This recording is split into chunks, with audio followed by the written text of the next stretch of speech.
A tradire il rapinatore sono stati gli occhi.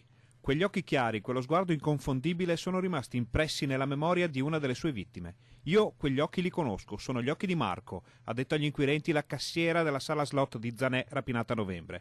Marco è un serbo di Piovene Rocchette, fidanzato di una giovane bassanese, dipendente proprio della catena di sale slot presa di mira dalla misteriosa quanto implacabile coppia di rapinatori.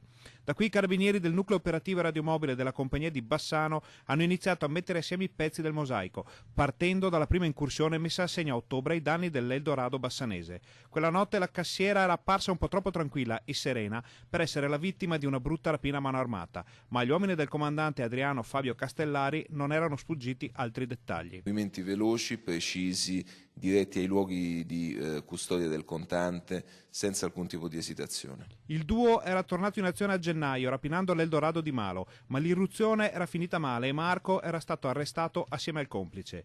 Visionando i filmati della sorveglianza, i carabinieri hanno scoperto che la giovane e il compagno avevano effettuato un sopralluogo il giorno prima. La ragazza aveva anche inviato un messaggio alla collega in servizio quella sera per sapere quante persone c'erano nella sala pochi minuti prima del blitz dei rapinatori. Negli eventi un modus operandi particolarmente spregiudicato, l'utilizzo di pistole e coltelli per minacciare, e poi abbiamo scoperto la presenza di una basista che lavorava all'interno delle sale slot. Pochi giorni fa la ragazza è stata arrestata come basista, mentre i rapinatori, tuttora detenuti a Vicenza, sono stati notificati in carcere i provvedimenti di custodia cautelare. Dovranno rispondere di concorso in rapina pluriaggravata, lesioni personali e porto d'armi illegale.